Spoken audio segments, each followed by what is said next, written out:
السلام علیکم ورحمۃ اللہ وبرکاتہ۔ قرآن مجید کے ترجمہ اور تفسیر کی ایک نئی کلاس کے ساتھ میں آپ لوگوں کی خدمت میں حاضر ہوں۔ مجھے امید ہے کہ آپ لوگ خیر و عافیت سے ہوں گے۔ آج ہم لوگ پڑھیں گے رکوع نمبر 8 سورہ النحل پارہ نمبر 14 سورت نمبر 16 ہم لوگوں کی چل رہی ہے۔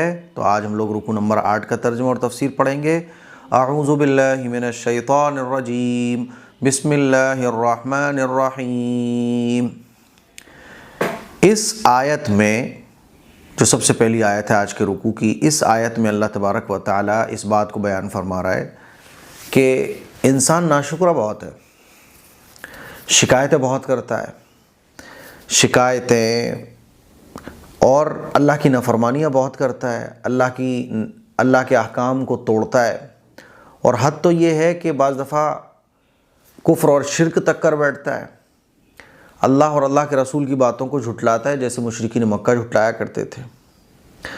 اگر اللہ انسان کے ظلم اور گناہ پر فوراً سزا دینے پہ آ جائے نا تو دنیا کے اوپر کوئی انسان باقی نہیں بچے گا، لیکن اللہ مہلت دیتا ہے۔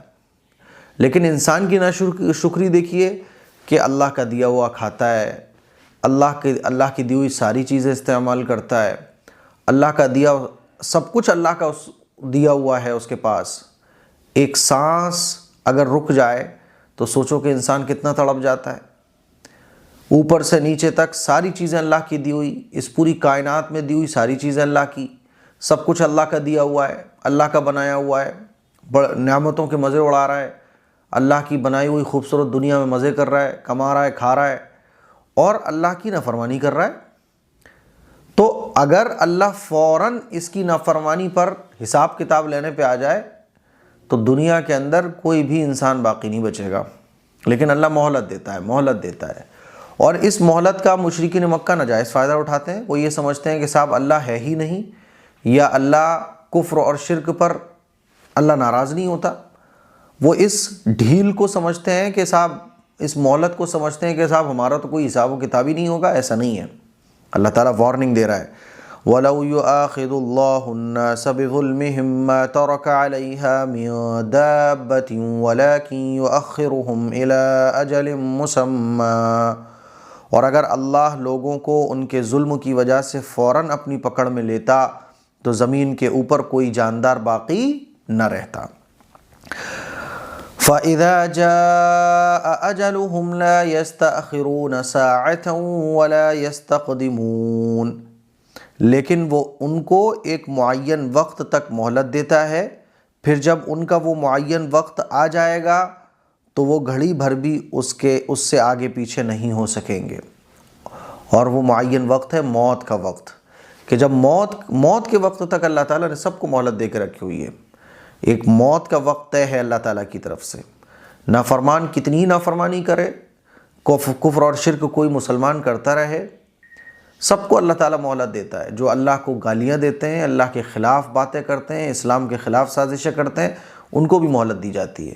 اور یہ مہلت کب تک دی جاتی ہے؟ موت تک۔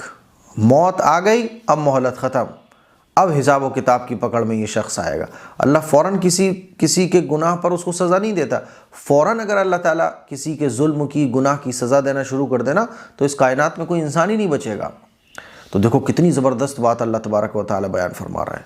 اللہ تعالیٰ کتنا بردبار ہے، کتنا نظر انداز کرنے والا ہے۔ امیجن کر کے دیکھیے کہ اگر ہم اپنے گھر میں کوئی نوکر رکھیں جو ہمارے یہاں سیلری پہ کام کرتا ہو، اگر وہ ہماری تھوڑی سی بھی بات نہ مانے، یا جو کام ہم اس کو کرنے کو کہیں اس میں تھوڑا سا اونچ نیچ کر دے تو ہم کیسے اس پہ غصہ ہوتے ہیں، کیسے اس کو ذلیل و رسوا کرتے ہیں، کیسے اس کو برا بھلا کہتے ہیں، اس کو وارننگ تک دیتے ہیں، اور اگر ایک دو بار اس طرح سے کر دے فوراً اس کو ہم جاب سے نکال دیں گے، اس کو نوکر کے طریقے سے رکھتے ہیں۔ لیکن اللہ کی بردباری دیکھیے، اللہ کا حلم دیکھیے، اللہ کیسا غفور اور رحیم ہے کہ اللہ نے کہا نماز پڑھو، ہم نماز نہیں پڑھتے، اللہ نے کہا روزے رکھو، ہم روزے نہیں رکھتے، اللہ نے کہا میری فرما برداری کرو، ہم نہیں کرتے۔ اس کے بعد بھی اللہ تعالیٰ نظر انداز کرتا ہے اور توبہ کے موقع دیے چلے جا رہا ہے کہ یہ چھوٹی موٹی بات ہے۔ دیکھیے فَإِذَا وَلَوْ، اور اگر يُؤَاخِذُ، اللہ پکڑ فرماتا ناسا لوگوں کی، بظلمہم، ان کے ظلم کی، ما ترکا، تو باقی نہیں چھوڑتا، علیہا، زمین پر، من دابہ، کوئی بھی جاندار، کوئی بھی زمین پر جاندار باقی نہ چھوڑتا، ولیکن، لیکن، یؤخرہم، اللہ ان کو مہلت دیتا ہے، الی اجل مسمى ایک معین وقت تک کی، فَإِذَا پھر جب جاء آ جاتا ہے اجلہم ان کا وہ معین وقت، لا یستأخرون تو وہ پیچھے نہیں ہٹتا ہے، ساعتاً ایک گھڑی بھی، ولا یستقدمون اور نہ ایک گھڑی آگے ہوتا ہے۔ معین وقت جب آ جاتا ہے تو پھر کسی کو کوئی مہلت نہیں ملتی، ایک سیکنڈ کی بھی مہلت نہیں ملتی۔ وَيَجْعَلُونَ لِلَّهِ مَا يَكْرَهُونَ وَتَصِفُ أَلْسِنَتُهُمُ الْكَذِبَ أَنَّ لَهُمُ الْحُسْنَى، اور انہوں نے اللہ کے لیے وہ چیزیں گڑھ رکھی ہیں جنہیں خود ناپسند کرتے ہیں، پھر بھی ان کی زبانیں اپنی جھوٹی تعریف کرتی رہتی ہیں کہ ساری بھلائی انہی کے حصے میں ہے۔ مشرکین مکہ اللہ کے ساتھ کیسا عجیب و غریب معاملہ رکھتے تھے۔ مشرکین مکہ اللہ کو تو مانتے تھے لیکن اللہ کے ساتھ ساتھ وہ بتوں کو بھی مانتے تھے۔ تو اللہ تعالیٰ ایک تو اللہ بھائی ہم اپنے لیے جو چیز پسند کرتے ہیں وہ اپنے معبود کے لیے پسند کریں گے، لیکن مشرکین مکہ کا عجیب ہی معاملہ تھا۔ مشرکین مکہ اللہ کی اولاد قرار دیتے تھے، حالانکہ اللہ اولاد سے پاک ہے، اللہ کی کوئی اولاد نہیں ہے نا، نہ اللہ نے کسی کو پیدا کیا نہ اللہ کسی سے پیدا ہے، لیکن مشرکین مکہ کیا کرتے تھے کہ ایک تو اللہ کی کوئی اولاد نہیں، یہ اللہ کی اولاد بھی قرار دیتے تھے اور بیٹوں کو اپنے لیے پسند کرتے تھے، بیٹیاں اللہ کی قرار دیتے تھے، ہے نا عجیب بات۔ تو اللہ تعالیٰ اسی بات کو بیان فرما رہا ہے، اور کہتے تھے کہ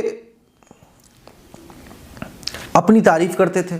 اپنی تعریف کیسے کرتے تھے کہ بھائی ہمارے لیے ہی ساری بھلائی ہے، یہ کائنات ہمارے لیے بنی ہے، مزے کرو، ہم تو بخشے بخشائے، مرنے کے بعد ہمارے اوپر کچھ فرق نہیں پڑے گا۔ کہتے تھے ساری بھلائی ہمارے لیے ہیں۔ وَيَجْعَلُونَ اور یہ لوگ قرار دیتے ہیں للہ اللہ کے لیے ما ان چیزوں کو یکرہون جن کو یہ خود ناپسند کرتے ہیں، یعنی بیٹیاں، وَتَصِفُ اور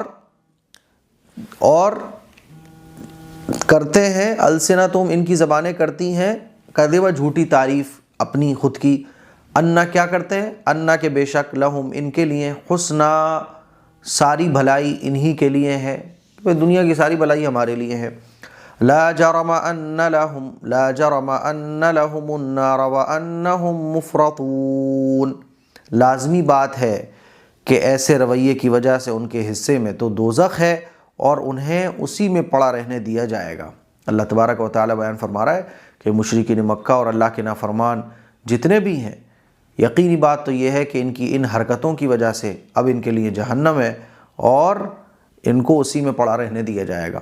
لا جرما یہ یقینی بات ہے، انا لا جرما لازمی بات یہ ہے، انا کہ بے شک لہم ان کے حصے میں نارا جہنم کی آگ ہے، وانہم اور بے شک یہ لوگ مفرطون اسی میں ان کو پڑا رہنے دیا جائے گا۔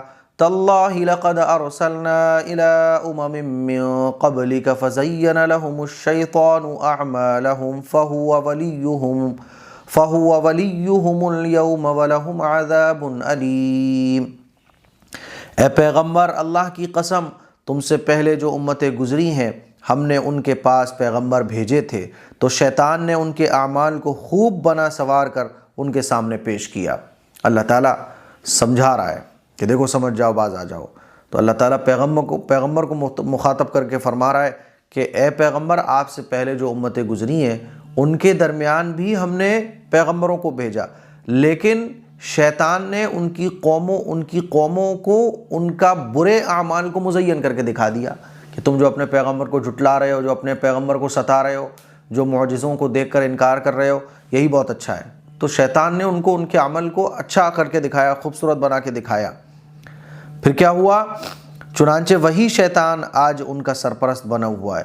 فَهُوَ وَلِيُّهُمُ الْيَوْمَ وَلَهُمْ عَذَابٌ عَلِيمٌ، اور اس کی وجہ سے ان کے لیے دردناک عذاب تیار ہے، یعنی شیطان کی بات کو انہوں نے مانا اور پیغمبر کی بات کو جھٹلا دیا، اس کی وجہ سے ان کے لیے دردناک عذاب ہے اور شیطان ہی ان کا سرپرست بنا ہوا ہے۔ دیکھیے تاللہ خدا کی قسم ہے پیغمبر، لقد ارسلنا بے شک ہم نے بھیجے ہیں الی امم بہت ساری قوموں کی طرف، من قبل آپ سے پہلے بھی کیا بھیجے ہیں؟ پیغمبر بھیجے ہیں۔ فزینہ تو مزین سوار کر خوبصورت بنا کر دکھایا، لہم ان لوگوں کو شیطان نے اعمالہم ان کا عمل۔ پھر کیا ہوا؟ تو فہو شیطان ہی ولیہم ان کا سرپرست ہے، یوم آج بھی، وَلَهُمْ اور ان کے لیے عذاب علیم دردناک عذاب ہے۔ یعنی ہم نے آپ سے پہلے بھی قوموں کی طرف پیغمبر بھیجے، لیکن پیغمبروں کی بات کو لوگوں نے جھٹلایا اور شیطان نے ان کے عمل کو خوبصورت بنا کے دکھا دیا اور گمراہ کر دیا، اور وہ شیطان آج بھی ان کا سرپرست بنا ہوا ہے کہ شیطان کی بات کو مشرکین مکہ مان رہے ہیں اور پیغمبر کی بات کو نہیں مان رہے، تو ان کے لیے دردناک عذاب ہے۔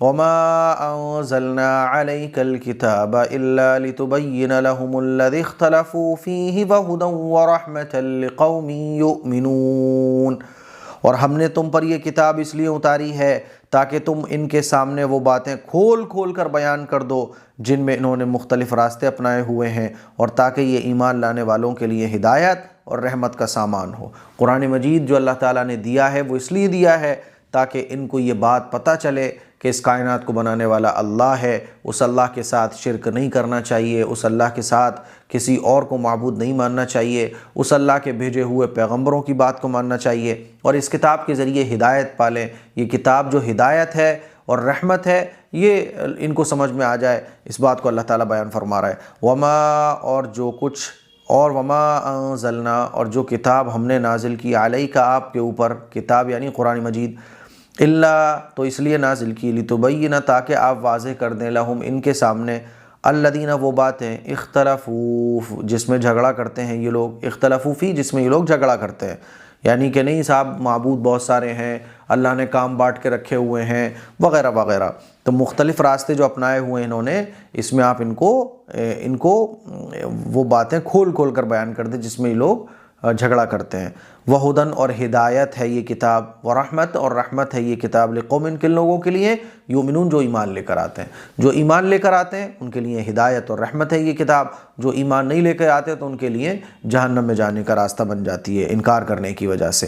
واللہ انزل من السماء ماء فاحیا به الارض بعد موتها ان فی ذلک لآیۃ لقوم یسمعون، اور اللہ نے آسمان سے پانی برسایا اور زمین کے مردہ ہو جانے کے بعد اس میں جان ڈال دی، یقیناً اس میں ان لوگوں کے لیے نشانی ہے جو بات کو سنتے ہیں۔ اللہ تعالیٰ پھر اپنی قدرت کو بیان فرما رہا ہے۔ اسی لیے اگر کسی پیغمبر کی تعلیمات کسی قوم کے پاس نہیں پہنچی، مان لیجئے دنیا کے اندر، ویسے تو کوئی ایسا علاقہ باقی نہیں بچا، لیکن کسی کے پاس اگر پیغمبر کی تعلیمات نہیں پہنچی، تب بھی اس کے اوپر ضروری ہے کہ وہ کم از کم کائنات میں غور کرے، سوچے کہ اس کو کس نے بنایا، کیونکہ یہ موٹی موٹی باتیں ایسی ہیں کہ اس کو بھی اگر کوئی نہ سمجھے تو اس کے لیے پھر جہنم بالکل طے ہے۔ تو اللہ تعالیٰ اپنی قدرت کو بیان فرما رہا ہے کہ دیکھو آسمان سے بارش برستی ہے اور مردہ زمین کیسے زندہ ہو جاتی ہے، اس کے اندر سے سبزہ نکلنا شروع ہو جاتا ہے، اس کے اندر سے کیسے ہریالی نکلنا شروع ہو جاتی ہے۔ یہ نشانی ہے ان لوگوں کے لیے جو بات کو سنتے ہیں، یعنی جو قرآن مجید کی بات کو سنتے ہیں اور غور کرتے ہیں۔ اب کوئی سمجھنا ہی نہ چاہے تو پھر بحث کے آگے بین بجانے سے کوئی فائدہ نہیں ہے۔ واللہ اور اللہ ہی ہے انزلہ جس نے نازل فرمایا من السماء آسمان سے مان پانی، فاحیا پھر زندہ کیا بھی اس کے ذریعے باردا ایسی زمین کو بعد موتی ہے جو مردہ تھی، یعنی مردہ ہونے کے بعد، ان بے شک فی ذالک اس چیز میں لآیۃ نشانی ہے لقوم ان لوگوں کے لیے یسمعون جو سنتے ہیں، جو بات کو سنتے ہیں اور سمجھتے ہیں۔ تو یہ آج کا ہمارا رکوع نمبر 8 کمپلیٹ ہو گیا۔ مجھے امید ہے کہ آج کا رکوع آپ کو اچھے طریقے سے سمجھ آ گیا ہوگا۔ اس کلپ کو شیئر کریں، دوسروں تک پہنچائیں۔ السلام علیکم ورحمۃ اللہ وبرکاتہ۔